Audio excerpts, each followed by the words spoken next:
ओम श्री गणेशाय नमः। मित्रों आप सभी का हमारे इस YouTube चैनल में बहुत बहुत स्वागत करते हैं। मित्रों आज हम बात करेंगे कि हमारे धनतेरस के दिन हम झाड़ू क्यों खरीदते हैं, इसके क्या क्या लाभ हैं। दोस्तों आज हम इनके बारे में जानेंगे। दोस्तों हमारे वीडियो को अंत तक जरूर देखिएगा और हमारी वीडियो अच्छी लगी तो हमारे वीडियो को लाइक करके हमारे चैनल को ज़रूर सब्सक्राइब कर लीजिएगा।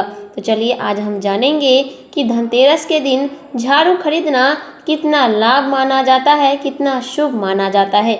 दोस्तों दीपावली पर झाड़ू खरीदना शुभ माना जाता है क्योंकि धार्मिक मान्यताओं के अनुसार झाड़ू को देवी लक्ष्मी का प्रतीक माना जाता है और यह घर से दरिद्रता और नकारात्मक ऊर्जा को दूर करती है। नई झाड़ू खरीदकर और घर की साफ सफाई करके लोग यह मानते हैं कि वे अपने घर में देवी लक्ष्मी का स्वागत कर रहे हैं, उनका आगमन कर रहे हैं, जिससे सुख शांति और समृद्धि आती है, जिससे घर काफ़ी खुशहाल हो जाता है। झाड़ू खरीदने के कई सारे कारण मुख्य हैं। चलिए आपको बताते हैं। देवी लक्ष्मी का आगमन होता है। झाड़ू को माँ लक्ष्मी का ही रूप माना जाता है जो केवल साफ सुथरे और सकारात्मक वातावरण में निवास करती हैं, दरिद्रता का नाश करती हैं। झाड़ू घर की गंदगी और नकारात्मक ऊर्जा को बाहर निकालती हैं, जिससे दरिद्रता का प्रतीक माना जाता है। नई झाड़ू से सफाई करके लोग साल भर की बुरी ऊर्जा को बाहर निकालते हैं। धन और समृद्धि का आगमन। झाड़ू खरीदना धन और समृद्धि का प्रतीक माना जाता है। यह घर में धन दौलत और सुख समृद्धि लाता है। पुरानी झाड़ू की ये वास्तविकता है कि पुरानी या टूटी हुई झाड़ू को नई झाड़ू लाने से पहले नहीं फेंकना चाहिए, क्योंकि ऐसा करने से लक्ष्मी माता नाराज हो जाती हैं, रुष्ट हो जाती हैं। नए घर में प्रवेश करते समय भी नई झाड़ू लेकर जाना शुभ माना जाता है। और लक्ष्मी पूजन के लिए किस प्रकार से हम पूजा स्थल की सामग्री को एकजुट करते हैं, चलिए आपको बताते हैं। लक्ष्मी पूजन के लिए सबसे पहले पूजा स्थल को शुद्ध करके गंगा जल से छिड़काव करेंगे, फिर स्वयं स्नान करके स्वच्छ वस्त्र धारण करेंगे। इसके बाद एक चौकी पर पीला वस्त्र बिछाकर लक्ष्मी माता और गणेश भगवान की मूर्ति स्थापित करेंगे। कलश में जल, गंगा जल, सुपारी, सिक्का और चावल डालकर कलश स्थापित करेंगे और उस पर नारियल रखेंगे।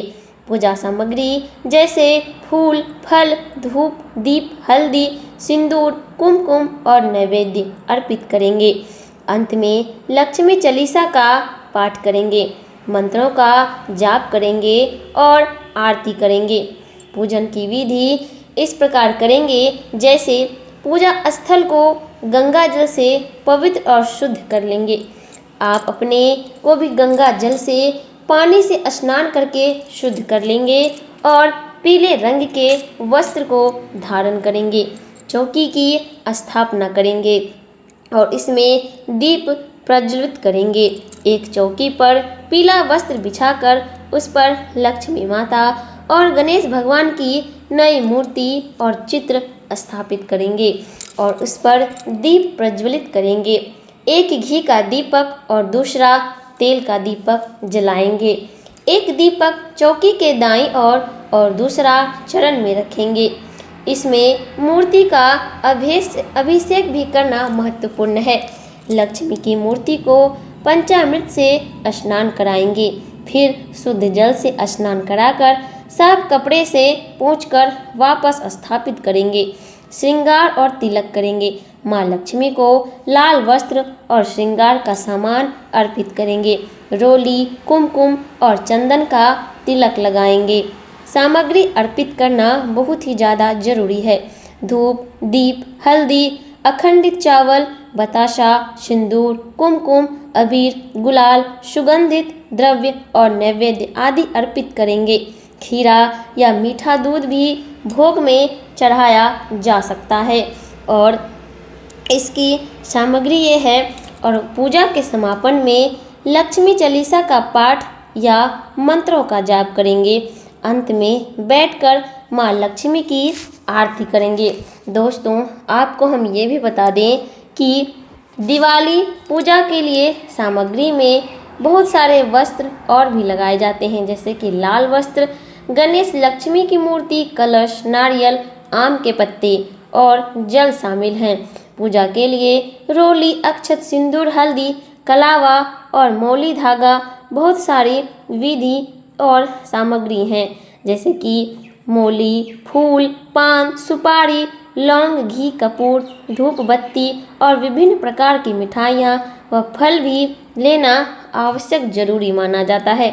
और दोस्तों, आपको बता दें कि इस दिन दीपावली के दिन और दोस्तों आपको हम ये भी बता दें कि माता लक्ष्मी का प्रिय प्रसाद सबसे ज़्यादा उन्हें शहद है और उनका भोग लगाने से माता लक्ष्मी काफ़ी खुश होती हैं और अपनी सुख समृद्धि हमें प्रदान करती हैं।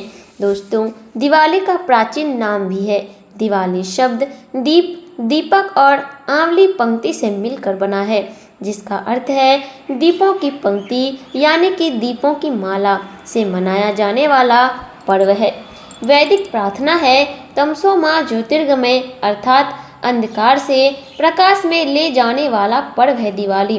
प्राचीन काल में इसे दीपोत्सव अर्थात दीपों का उत्सव कहा जाता था।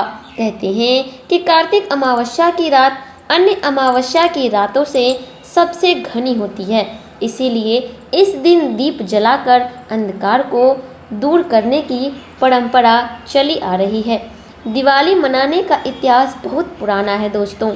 नवीनतम शोधानुसार सिंधु घाटी की सभ्यता लगभग 8000 वर्ष पुरानी है, अर्थात ईसा से 6000 वर्ष पूर्व सिंधु घाटी के लोग रहते थे।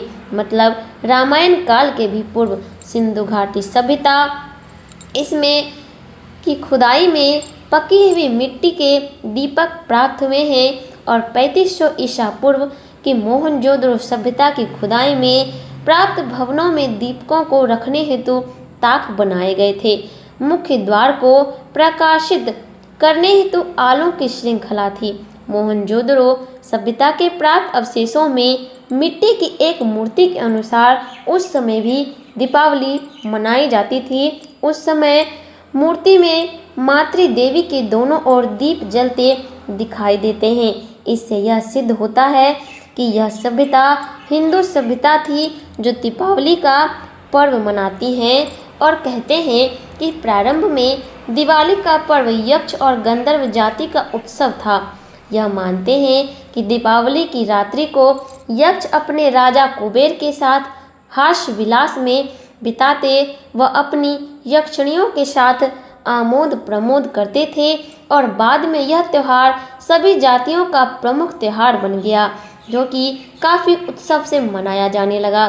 सभ्यता के विकास क्रम के चलते बाद में धन के देवता कुबेर की बजाय धन की देवी लक्ष्मी की पूजा होने लगी, क्योंकि कुबेर जी की मान्यता सिर्फ यक्ष जातियों में थी, पर लक्ष्मी माता की देव तथा मानव जातियों में मान्यता थी। दिवाली के साथ लक्ष्मी पूजन के जुड़ने का कारण लक्ष्मी जी और विष्णु जी का इसी दिन विवाह होना भी संपन्न माना गया है। तो दोस्तों, आपको ये हमारी वीडियो अच्छी लगी हो तो हमारे वीडियो को लाइक करके हमारे चैनल को ज़रूर सब्सक्राइब कर लें। ओम श्री गणेशाय नमः दोस्तों।